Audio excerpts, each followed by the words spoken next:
myself in here. There we are. Buenas noches. Well, I'll just square this camera up because it's went a wee bit funny. There's a lot of visitors in over the weekend and everything. It's still not sitting right. Anyway, I'll need to do it. Do you like my hat? I got that in France with Mr. Griffin about 5 years ago for €3. It's a cracker, isn't it? And it's still doing okay. So there we are. But we have a heat wave. I know it's hard to believe, and you probably don't believe me. I'm glad we had a heat wave because I bought this suit about 10 years ago, and I think I've only used it once, twice. This is about the third time I've ever used it. It's a linen suit.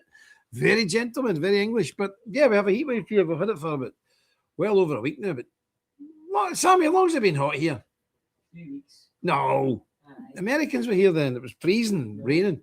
It's been like this for a couple of, maybe 2 weeks, maybe coming up 2 weeks. But we're not used to this at all. This is absolutely incredible. Isn't it, Marion? It's not comfortable. It's absolutely horrid. But anyway, there we are. Bizarre stuff. Ewan Eggerstrom, how are you, dear brother? Troy, Florida, how you doing? Brian Sick. I still haven't get these. I still don't have these comments made bigger, which is a real nuisance. Kenwood, there, my pal Kenwood. Andy Lightman, how you doing? And Ewan there, 29 degrees Celsius, 84. Well, we're not that hot. We're not that hot. We're about, what are we saying? What does it say up in that thing up there? We've had it from the 21st of June. 21st of June. It's 26 here. 26, which is monstrous for us. I mean, this is like, I've lived here for 35 years and never seen anything like it. We normally get 2 or 3 days and that's it. For real. This has been a couple of weeks. This is crazy. This is crazy. Looking very dapper. Thank you very much. Yeah, we're getting there. Buenas noches, muchacho. Well, I see, I know that I've got a lot of sympathy because I can't stand football. And the England team's full of Africans. But I see England get beat last night with Argentina. And the players ran on the park with a, let me fix that, I think it's annoying me. They ran on the park with Malvinas flag. That's what the what do you call them? The Argentinians call the Falklands Malvinas because they say it's theirs. Now I know it looks silly because it's right next to Argentina, but it was an uninhabited island. We were the first people to settle it. So all the people there are British. They've been asked, "Do you want to stay British? Do you want to do Argentina?" 99.4% of them said, "We'll stay British." Plus, we had a war, the Falklands War, over it, and we lost several hundred men. So it's ours. So anyway, yes, Argentina beat England in the World Cup, but guess what? The Falklands is still British. The Falklands is still British. You can get stuffed. There you go. And now Argentina will be playing Spain in the final. So Argentina should tell Spain that Gibraltar is British as well. Put that in your pipe and smoke it. Cheeky people, aren't they? Outrageous. But there we are.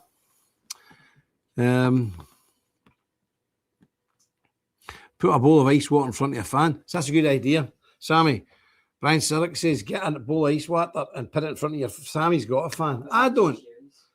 But they've got Mitch and Sherry's fan. But, you know, we've been out marching for 5 days. Really just only back to work today. But absolutely shattered out in that heat. And I think Sammy's walked something like 38 miles in 3 days out in the heat and the sun, and obviously having a few refreshments. We had a delegation of mature French nationalist patriots here. Yep, we had 4 of them. We had an Irish patriot from Cork down south. He speaks fluent Gaelic. He's an Irish nationalist. Good guy. He was here. They all stayed in my house, or sort of. And who else were here? We had a full bus parked up there. My friend phoned me the other day. He says, we'll be at the Priory in 15 minutes. What? A full busload of Scottish people coming over for the parade. The whole bus parked right outside there. And the whole lot of them were in here. So they've seen this. They've seen the church. The French seen the church. The Irish seen the church. The Scots seen the church. And it was really good. But it's been really busy because every day you're getting up about 5:30. And that was really on the, you know, and then you're staying out at night for the bonfires. You're not going to bed till 5 at night. What time did I get in, Sammy? For the bonfire? 4 o'clock in the morning, I get in with the Frenchies. 4 a.m. And then we were back up at 6. So I was really shattered, and I forget I'm not meant to be in good health, and I'm getting old. I shouldn't really do it. But I tell you what, I felt it yesterday and today. It's been early night for me tonight, let me tell you. Big Kit Bear says, and always will be. You better believe it, Kit. Get your hands off it. There's no Malvinas. There's only the Falklands. John Cobbs, I live in Florida. It's just a regular Thursday life for us. Oh, what? Same in Texas. No. I know it's hard for you guys to understand how hideous. Oh, aye, thanks. I'll make a donation. Brother Ewan, can you stick a donation up for the Haywood boys? I've got some videos. I'm still going through them. They had a big demonstration on Saturday. They had speakers. They had all that stuff going on, and a big parade through the town. So I must get you some footage of that. We'll do that maybe on Tuesday, okay? So I'm still going through the films because the guy sent me loads of them. I like your summer suit. Yes, this is linen. This is actually linen made by, let me see now. It's Nova Fides Italian. It's called a linen miracle suit, Colazzoni Italian collection. I bought it on eBay about maybe 12, 14 years ago, and I think this is the third time I've worn it. I don't really go anywhere, and we never need to wear it in this country, so I'm glad of it. But I don't have a tie. I do beg your pardon. Don't look very respectable, but anyway. You meant to wear a blue and white striped shirt. That's the English uniform. The English gentleman's uniform abroad is this linen suit. But, well, I've got a pink shirt. That can pass. But a blue and white striped shirt, that is the English gentleman. Okay. Yeah, 1690, the British discovered the Falklands, Argentina. Formed it there. Yeah, 1813. Of course, formed it in 1813. Argentina was formed as a country in 1813. We discovered those islands in 1690. So it's a long time before Argentina was even a place. Cheeky people, weren't they? But anyway, that's what we've got to put with. Anyway, let's have a wee word of scripture here. We're in the Proverbs chapter 19, in the verse 15. Hear ye the Lord. Slothfulness casteth into a deep sleep, and an idle soul shall suffer hunger. Amen. And we know the Lord will add this blessing to this. The public reading of his infallible, inspired, and inerrant word. And the people of God says, Amen. Amen. Well, I've been rather slothful yesterday and today. And we had a very strange experience. We had a guy down here to fit the floors, you know, that nice parky floor in all the rooms. He was down here yesterday for about an hour, and I went up to have a look at him. He's put one strip down. It's gone. And I don't actually have his number, I have his friend's number. Just disappeared. Don't know where he is. How bizarre. Totally strange. Really strange. So there is the link. I'll get you a link here. So I'm going to put this up for these guys, right? So this is for the street. Oh, wait a minute. What am I doing here? Wait a minute. I'll just describe it for you, okay? So this is the street guards. Because remember, we've got a couple in Glasgow now as well. I'm going over to see them hopefully this week. And I'll let you know how well, the next week now. I'll let you know how you're going. So there's the link. If anybody can throw in some stuff there, because you guys doing a great job. Really good job. But we've had a lot of bother here. Do you know the other day there was that big bonfire in a village in Northern Ireland, the mosque on top of it? Well, the other day, a big group of East Timorese Muslims come into the housing estate with knives and machetes, and a couple of their local guys went out to confront them and say, get back. The police arrived, arrested our guys. You wouldn't believe it. But it's caused a hell of an uproar because there was just one man in the street trying to stop these people attacking people. And the police came, pushed their way through the foreigners wielding machetes, and arrested our guy who was just standing with a stick behind his back. It's quite incredible, but I'm sure you know it. So this is the one I was talking about, this fire here.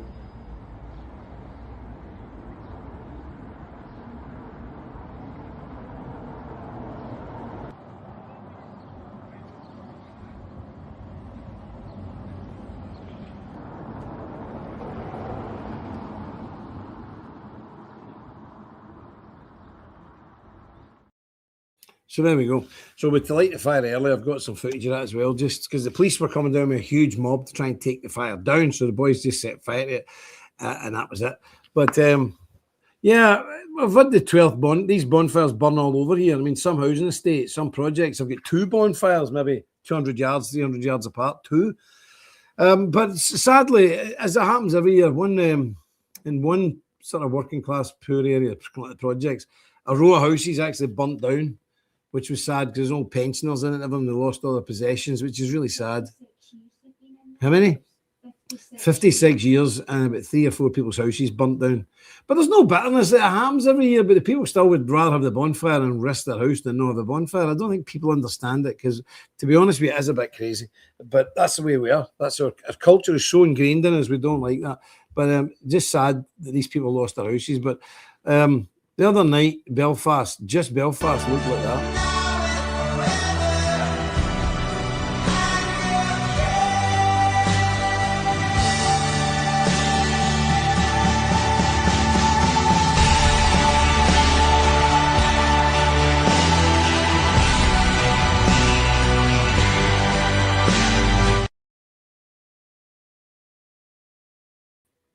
Now, you might think, we're Americans, Canadians, Australians, Swedes, Danes, English. Why are you showing us all this stuff?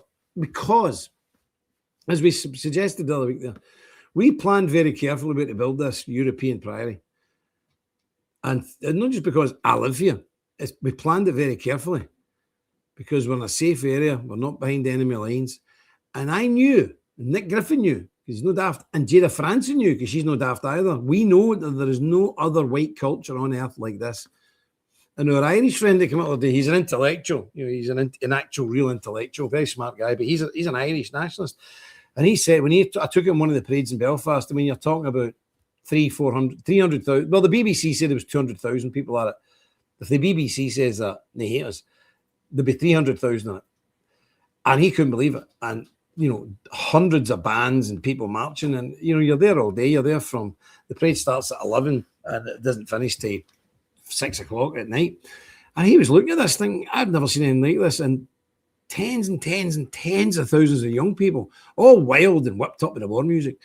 I said, I've never seen anything like this. Now, he's an Irish nationalist, remember? And he said, your entire society is militarised. I said, I know. That's why we put the Priory here.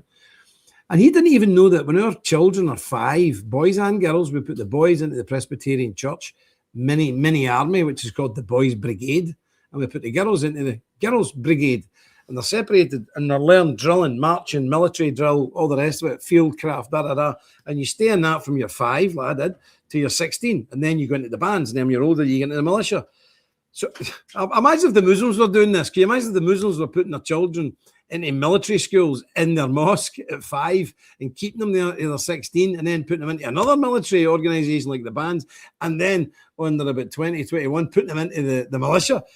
People will be having a fit, and I forget because I live here and I grew up like this. But it is an incredible thing. So the focus of the entire free world now, especially Europe, is all on Northern Ireland. And everybody's looking to Northern Ireland for the salvation of England and France and Germany and places like that. It's quite incredible. It's quite incredible. So just over the last few days, I mean, I'm busy enough, and it's stressful enough at this time of year, as I was telling you last week. But then all of a sudden we've got coach loads, 40, 50 people arriving from Scotland. We have a group of people from France. We have Irish people arriving, all want to see the Priory, all looking towards Northern Ireland and this military society that we've built over the last 300 years. And now everybody's looking to Northern Ireland to be the beacon, the light of the world. Remember, I've told you this many times. This was the light of the world during the Dark Ages. I knew it. I didn't know it.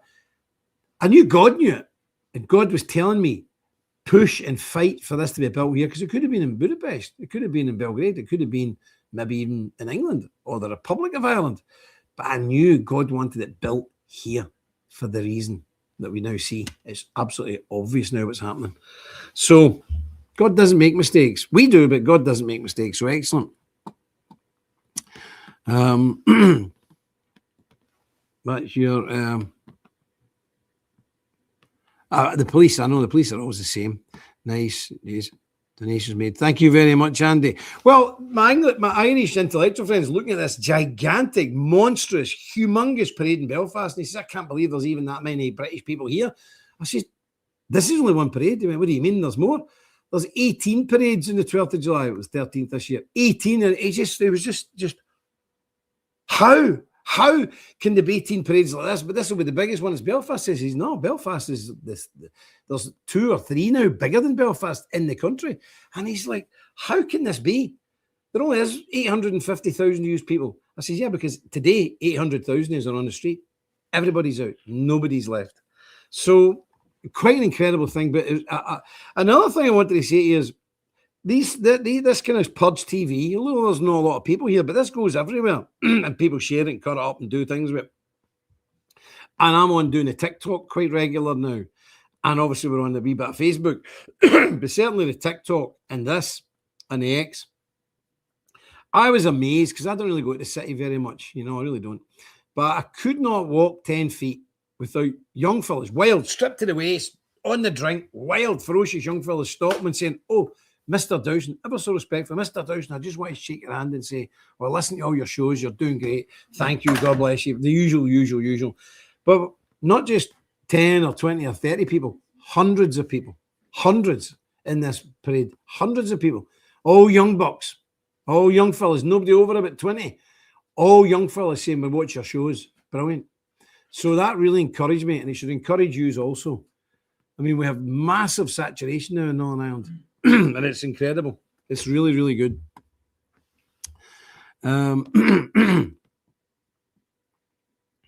Did any of those people who visited the Priory join up with the order? A couple of them said they're going to join up. A couple of them are going to join up. But you see, the difficulty with this tribe that I belong to here is they're all in the organisations. You could be in the Orange, you could be in the Apprentice Boys, you could be in the band, you could be in another militia. So most people are maybe members of 4 other groups. So, if these things weren't here, we'd have a huge membership in Northern Ireland, thousands. But they've got all these other militias to be in. But we're picking up new members. I think in the last couple of days, 2 or 3 lives come in. Yeah. So we're getting there. Anyway, let's see what we've got here. So that was that. You seen that bonfire? So they lit it the other night, and this is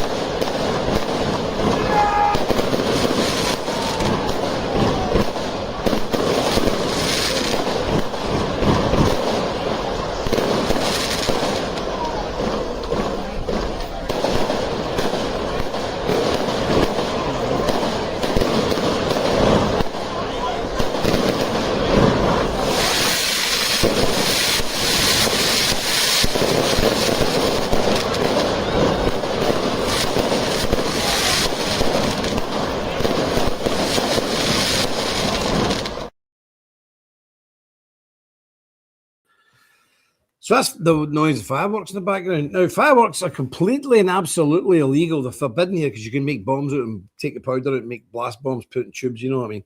Anyway, they're completely illegal here, but it doesn't seem to stop us. It's pretty awesome, Kit Bear, eh? Pretty awesome. Remember, we have about 3,000 fires, and there's about 200 of them big like that. But 200 that are big like that. The rest are only half as big as that, maybe. That one was 200 feet. Most of them are around about 80 feet, something like that. So we've got thousands of them, literally thousands of them across the country. It's some feat of engineering. What was that? The Newton Abbey one? That one there, no, that was Moygashel. That was Moygashel. Okay. And I'm going to show you the biggest one in the country. And that was, where is that estate? It's in Larne. Craigie. No. What one? Ballycraigie. That's the one. The big tall one. Yeah. I think I've got that here. I hope I haven't missed that for you. Ooh, let me see now. I maybe don't have it. I don't have that one. The biggest one's 200 feet. But I'm going to show you another big one now. This was in the Sandy Road, which is right smack bang at Belfast city centre. Smack bang in the middle of Belfast city centre. And I took the Frenchies down there the other night to see it. And actually, we got a bit of fright because we were inside this kind of cage thing where you're not meant to be. I didn't know because I'm blind. And then the fire was lit. I tried to get out there. I didn't want to show these people that I was actually getting quite frightened. I was like, I don't worry about it, it's fine. It's almost like this with a jacket over my head, just thought my face was going to melt. But we managed to get out just in the nick of time. Really stupid, so you got to be careful. And don't follow me because I'm blind as a bat. So let me show you the one in the this is in the city centre. There was about 5 in the city centre, but this was the best one. Have a look at this, the beautiful fireworks. And the faces they've got on it is a politician and his wife who have just been convicted. Not so much his wife, but he was convicted of paedophilia. So his face was on the bonfire. We do that. So here we go. And the other good news was there was a tricolour in this one, but only half the fires this year had tricolours. It's really beginning to die out. People don't want to do it anymore because it upsets and insults our Irish friends. And I've been saying this. I've been saying this for 20 years. Stop burning Irish flags. And the reason that one's behind me Because that's an Irish flag. That's the original Ulster flag. So that's recognised as an Irish flag, not a British one. We need to break these barriers down, my friend. We need to smash these barriers down. So the good news is half of the fires didn't have a flag on it this year, which is remarkable. But and we're going in the right direction. But here's the Sandy Row fire in the Belfast city centre. Have a look at this one. It's a big one.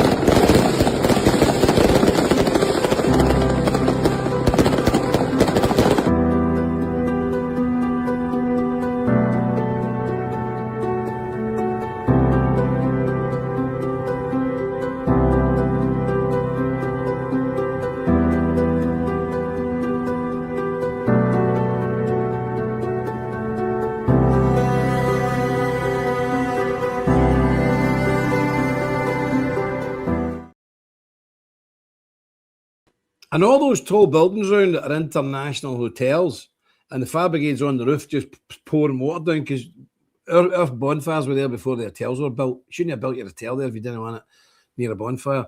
But Craigie Hill, I've not got a picture of that one. Craigie Hill, absolutely enormous, 210 feet or something. But look at that thing in the Sandy Row with the fireworks.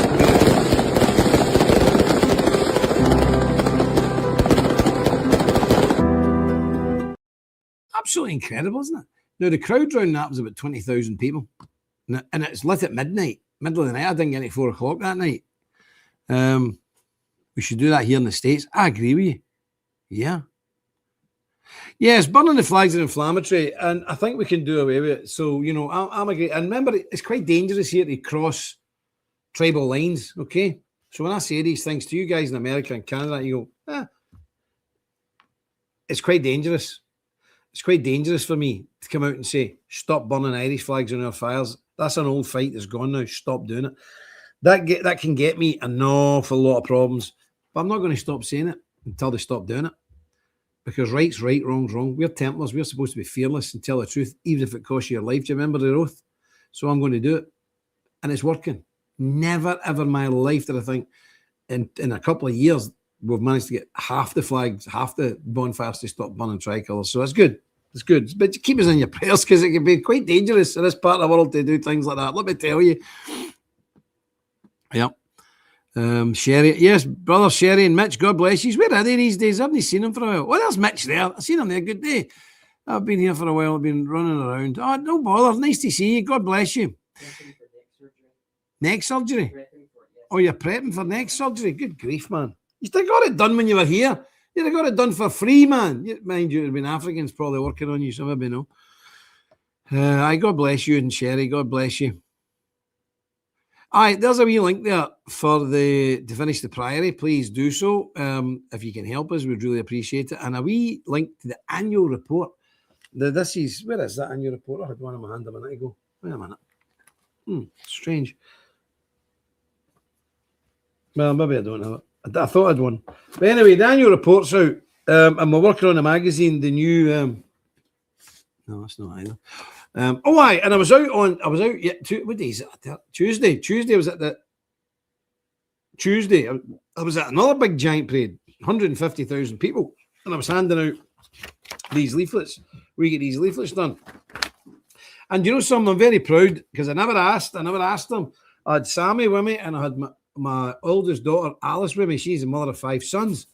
And we arrived and everybody likes to go for a wee bit of booze up and a wee bit of relaxing. There's like 200 bands and everybody sits in the woods and everyone in the field and they have a mock battle with the cannons and the muskets. So it's a bit of all the serious parading's finished. Let's just relax now.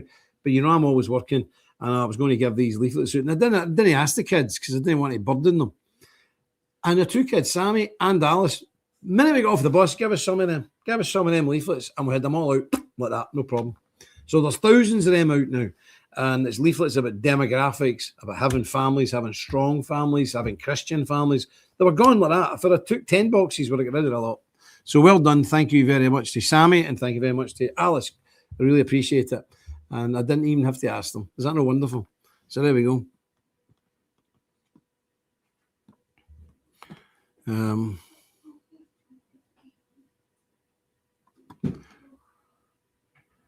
Yep, okay. Mitch is there. It's okay, Johnny. Get it free. Oh, very good. That's not so bad then. Right, that's good, Mitch. probably safer getting it done in America, to be honest, we know in the state of our National Health Service. So that's them files there. I hope you find them interesting. It's very good. But here's an interesting thing. So with that bonfire with the mosque on it, and the East Timorese Muslims running about with knives in that area, trying to attack people and so on and so forth, the Sinn Féin IRA representative, because they're into politics now, he comes out, doesn't criticise these foreigners running about with knives trying to injure the locals. No. Only interested in the fire upsetting the foreigners. Listen to this guy. This is official Sinn Féin IRA guy. No, this has nothing to do with culture. This is everything to do with hatred, pure and simple. And I don't think we should equivocate about that. This is a display of hatred. It's hurtful. It's causing extreme fear across the area for families, individuals, children seeing these images on this bonfire. I have had people contacting me from some of the communities. They're saying that once again this is something that will create great concern throughout their community. And I'm just trying to reassure them this doesn't represent everyone. This is a tiny minority of people, but it cannot be tolerated. And I don't think we should allow this to be conflated with any kind of legitimate act of politics. This is just about one thing. It's about hatred. And what we need to see is leadership now to say that this is not acceptable. We all need to stand together and call this out for what it is. Hatred. Because we have a bonfire, a cultural bonfire, because it's upsetting the Muslims.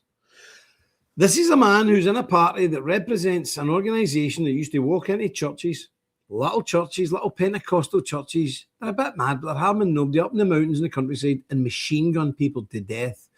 Who would get into halls, the machine 3 people in a Pentecostal church, in another church, another place, another hall, militia hall, they were doing a prayer meeting, and the machine gun 5 people to death, and then left a bomb at the door to catch the rest of them. But it didn't go off, thank goodness. This man represents a Marxist organisation that was responsible for the deaths of 4,500 people in this tiny, tiny country. That would be like over 1 million in America. And this man is upset by a bonfire with a model of a mosque on it. Obviously, it's a political statement. They didn't go and actually burn the mosque. But this is a man whose hands are dripping in blood. This is a communist, pinko, red, death squad member, and he's having a go at us for having a bonfire that upsets the Muslims.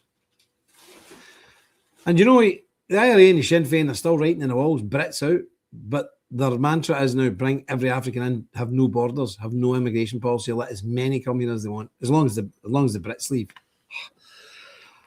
God help Ireland, and I mean that. God help Ireland. We need God to step in because the Irish are in a terrible state. It's really sad. It breaks my heart because I love Ireland, north and south. I love it. It's God's country. But these people, these Marxist, communist, pinko traitors are destroying it. And thank God also we have somebody like Niall McConnell in Ireland. Thank God for Niall. So it was one of his friends that was actually visiting the other day. So we'll see how we go on. Right, what's next? I just want to show you some stuff from the community to show you why this community is the way it is. And it all starts with the youngsters, especially the young boys, and really especially the young girls. It's very important because it's getting young people into stuff. They'll only stay in it if it's enjoyable. They won't stay in it if it's not enjoyable. So you've got to make things that are enjoyable. See you later, hen. And that's what the French wanted to come here because they've got youth groups, Catholics, very Catholic, hardcore, SSPX, Latin Mass Catholics. And they've got youth groups, but they're saying, how do we get them militarized in an enjoyable way? So that's why they came to Northern Ireland. That's why they came here. And I don't actually know them. Nick knows them, but, they just said, if we're going to come over, we want to see Jam and the Priory and we gave them a good tour around here. But I said, you need to get them kids into like bands. The bands are great. They're great enjoyment for youngsters. And boys and girls meet, and boys and girls, like all that stuff. And the boys can dress up in uniforms like wee peacocks, and the ladies can shimmy about, and they can pick their future husband. So that's why I don't want to bore you too much with just Northern Ireland stuff. But what you got to understand that this is going to be the backbone of the European resistance. It absolutely is. So if you do things like this and you get the kids involved, it really works. I think I've got the kids here. Let me see if I've got them. So we have these other things called lambegs. These are the big war drums. These are not bands, these are war drums. So I'll show you them. And these are kids playing them. Not very good, but they're only kids, they're only learning. And look at the size of these monsters. Have a look at this.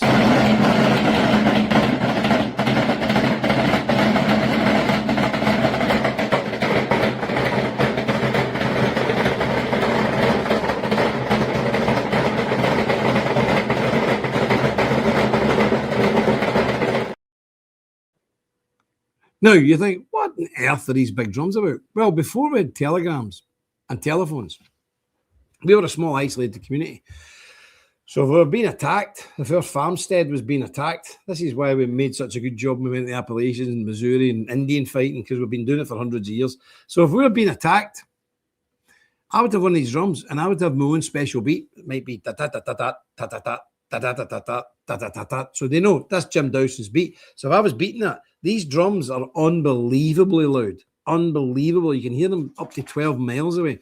So all my kinsfolk from miles around in the hollers and in the fields would hear it and say, Jim's under pressure, and everybody would make their way there. So it gave us a technological advantage over our adversaries. They couldn't understand how all these people would come very quickly to the aid of a farmstead or a homestead being attacked. It's an old thing 300 years ago, but we still use them. It's incredible, isn't it? Everybody's doing well. Absolutely, God. Yes, absolutely. So that's that. But I'm trying. I thought I had one here with the kids here. Maybe this is the kids, teens. And that's it. The teens. This is a band that was only made was it this year, that teen band? 2 months ago, yeah. A couple of months ago. The oldest member in it is 19 years of age, and it was a band that used to exist 50 years ago. Their grandfathers were in it. And then it packed up. You know, the Sinn Féin always say our culture's dying, our demographics are going down. But because of our nature, we're Border Reivers, Ulster Scots, Scotch Irish, when we feel pressurised, we become more animated. So there's a band that stopped operating 50 years ago. When is that? 70s. And these group of boys who are the grandchildren and great-grandchildren of the men that used to be in it resurrected it. The oldest one is 19, and they've only started up 2 months ago. Have a look at this. 2 months ago.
Isn't that wonderful that they honour their kinsfolk, their fathers and their grandfathers so much? They resurrected that band because these bands mean a lot to us. It's in our blood. And these grandchildren of men who thought when they packed the band in 1972 or something, well, that's the end of that. And the band was maybe going for 100 years before that. That'll be it. We'll never see the drum in the street again. And now their grandsons are carrying that same drum. Yeah. Now, did you notice all the houses around there and all the flats, all the windows were boarded up? That's because the fire's there that's going to get lit that night. And if you don't board the windows up, the windows blow out with the heat. I mean, the heat, a 200-foot fire is intense. So all the windows pop out. So they board all the windows up. The people do this. Incredible. So the same band has got a wee colour party. And this is where the females come in. Very useful, you know. And look at the young girls on the colour party. Obviously, they're not got their uniforms on because it's the day of the bonfires. They're just chilling out. But have a wee look. Very important. If you don't bring the young girls along with you, you're finished. You know, and a lot of people criticise us in this country. They say, Well, if you go into your X, you'll see it every time we put a post like this up. All the people say, what stupidity, these boys would better going to college and getting a degree and having good jobs than learning this stuff, building bonfires and playing drums and being in bands. That is what keeps us strong. And thank God that they don't know this. They have no idea. They just think we're stupid for doing this. So our young people are not going to universities to get brainwashed. Our young girls especially are not going to university. They're normal young girls. You see these girls at 14, 13, 14. They just want to get married to one of the boys in the band and have 4 or 5 babies. That's it. And you're telling me we're stupid because we won't send our daughters to university? Are you crazy? That is why we're strong, because these young girls, they're not stupid. They're not illiterate. They come from very bright families. But they want to do what their tribe's always done. Marry young, have babies, and keep in the military tradition, in the lodges, in the bands, and the militias. I don't think we're stupid.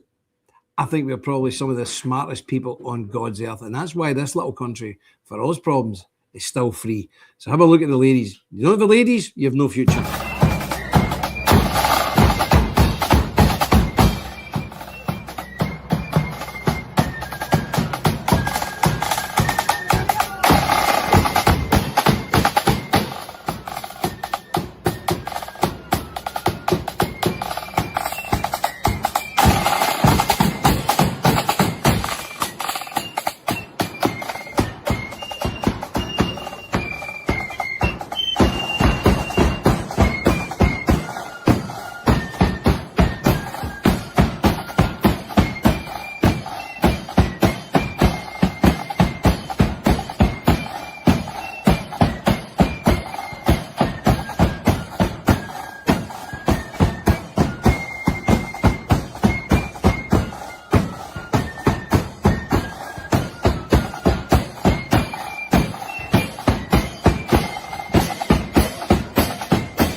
Now, would you rather our children were doing that or going to some university with some green-haired, lesbian, trans, freak woman professor who's probably had 5 abortions, don't know how because she's met by a lesbian, or doing that?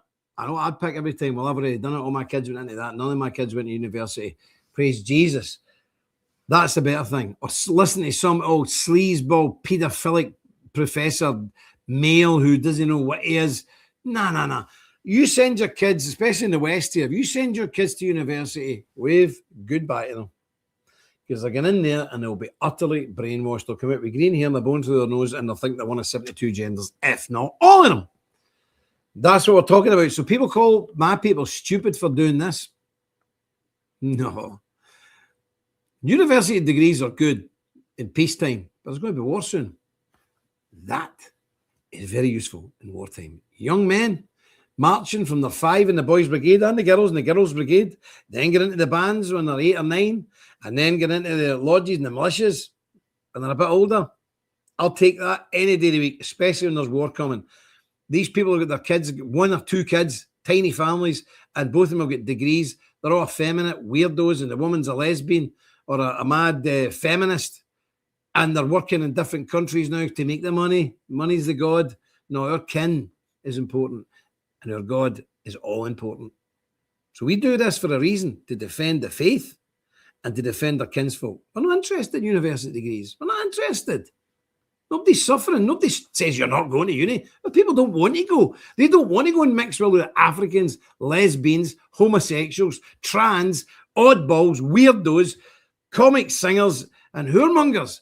Why would we want to send our children, our precious children, to such dens, some Soviet dens of brainwashing? Because that's all the universities are now in England, Scotland, Ireland, and Wales. They are brainwashing centres that it would make the Soviets blush back in the day. We don't want our kids doing that. If our kids are marching, they're honouring the flag, they're honouring their kinsfolk, honouring their faith, that'll do for me. Thank you very much. Praise the Lord. And the quicker people in England and Ireland get that through their heads, the better, because that's your salvation right there. Okay, Charles Crick said universities are a scam now. Of course they are. Yep, Kip Bear says universities very suspect nowadays. Absolutely. You need to go and learn a trade. Learn a trade. Learn to work with your hands. Yes, there was a guy fell off one of the fires the other day. Yeah, the guy fell off the fire and died just down the road here, about 2 miles away. It wasn't even a big giant one. It was quite a small one. He fell off it and died. So prayers for the family there. Happens every year, somebody dies. You can't be building these things without health and safety. I mean, these are boys for the street building this. You've seen them, they just pass the pallets up and they're all the way up them things. You can't be doing that without serious risk of injury, and it happens every year, sadly. So we pray for his family, but he died doing what he wanted to do and promoting his culture. So there we go, can't say much about it. Now, just to finish up, we've got a really good Irish tune to finish up with, and it's the Dubliners. You all heard the Dubliners, oh, marvellous. And it's one of my favourite songs, and it's about an Irishman being in America during the gold rush. But anyway, before we get there was one of the guys in the bands, a younger man, in his 30s, he died. I'm not sure what he died at. So all the local bands decide, well, 2 local bands, the big bands, they decide to pay a tribute another day. Now, these are really busy days for us, so this is really special that they took the time out of our busiest day of the year just to do a memorial parade for them, united as one big band. And I think it's very touching and very sweet. And it shows you how we hold each other in high regard. We love each other. We love each other very much. And this shows you this is a mark of respect. These guys have walked about 22 miles that day, but they still found the time and the energy to come together in March to pay their departed brother, the honour of turning out in the street for him and letting people know and his family know that he was loved and he's still thought about and his memory will never die. And I think that's sweet. So have a wee look at this, the mass bands, and this is down the country.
There we are. I know, Brother Tom's, you may watch it later. He loves the wee bands, doesn't he? He loves them. But that's a wonderful token for his family. Because remember his family, his kids, and that'll be there watching it and thinking, my dad must have been very well thought of, my son or my husband. It's very nice. It's very nice to see. Tax on tips. Let me tell you something, Kip here. Your tips are taxed. Sammy, when you worked in the TT as a waiter, did you get that your tips get your wages? No. Supposed in this country, it's supposed to. You got shared with all the other stuff. But that's not allowed. Tips in this country are meant to be part of your earnings, and you get taxed on it. Listen, they would tax you in air in this country if they could. We're getting taxed to death in this crazy new Labour government. This Andy Burnham's coming. He's talking about inheritance tax again and all this. It's absolutely bonkers. Bonkers. And they're raising the retirement age again, so they're hoping everybody will die before they retire and get a pension. It's absolutely outrageous what's going on here. Outrageous. But is any of us really surprised? That's what happens when you have socialism. That's socialism. Raw socialism they're always brilliant at spending other people's money. Always. Incredible. There's Sir Keegan Rushmore. How you doing? Same in America. The communist control, universities and schools, even infiltrating the parochial schools. Absolutely. Communists are everywhere. They're everywhere. Yep. Yeah, you need to go to a technical college. Well, I went to a technical college because I learned to be a diesel fitter. I was a diesel mechanic in my day. So I went to technical college, day release stuff and all that for 4 years. Well, it wasn't for you because they threw me out because I was putting political stickers up on the clock faces and I get thrown out in disgrace.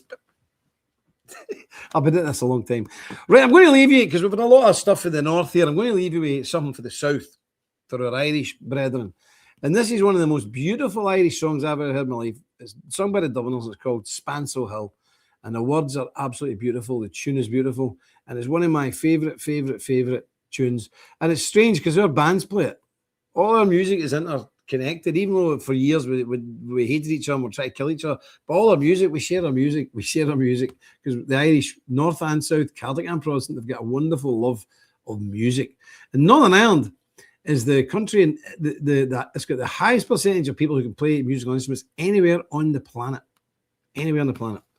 Nearly all flutes, of course, or accordions. I like an accordion. But anyway, let me leave you with this beautiful Irish ballad called Spancel Hill. It's a man dreaming of his homeland when he's in California in the gold rush. So I'll leave you with that. God bless you all. Thank you for being with us. I really appreciate it. I'm going to go now and I'm going to run a look cold, not freezing cold, but a coldish bath, and I'm going to go and sit in it for the rest of the night. What do you think of that? I can't stand the heat. So God bless you, one and all. And remember, the temples are really having an impact now. Foreigners coming here from all over the world to see what we've done, to see what we're building here. So we're an inspiration to other people. We're giving people ideas. We're giving people the wherewithal and the courage and the knowledge to maybe do these things in their own countries. So thank you. God bless you. Right, until we meet again, remember, stick close to God. You won't go far wrong. Do his fault. Last night as I lay dreaming of pleasant days gone by, me mind been bent on rambling, to Ireland I did fly. I stepped on board a vision and I followed with the will, till next I came to anchor at the cross in Spancel Hill. It been on the 23rd of June, the day before the fair, when Ireland's sons and daughters and friends assembled there. The young, the old, the brave and the bold came their duty to fulfill at the parish church in Clooney, a mile from Spancel Hill. I went to see me neighbours, to see what they might say. The old ones were all dead and gone, the young ones turning grey. But I met the tailor Quigley, he's as bold as ever still.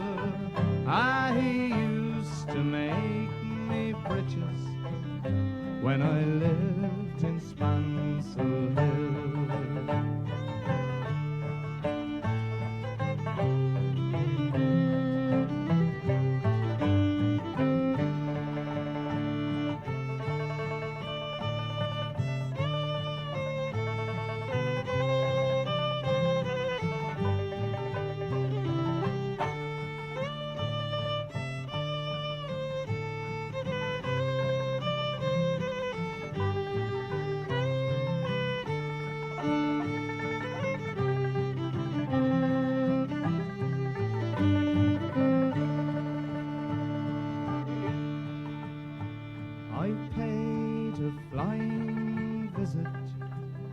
To my first and only love, she's as white as any lily, gentle as a dove, and she threw her arms around me, saying, Johnny, I love you still.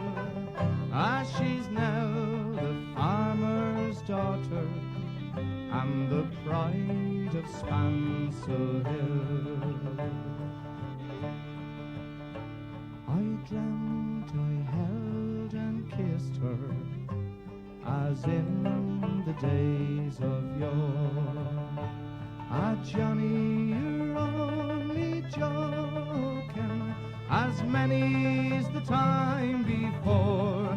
Then the cock, he crew in the morning, he crew both loud and shrill. I awoke in California, many miles from Swansell Hill.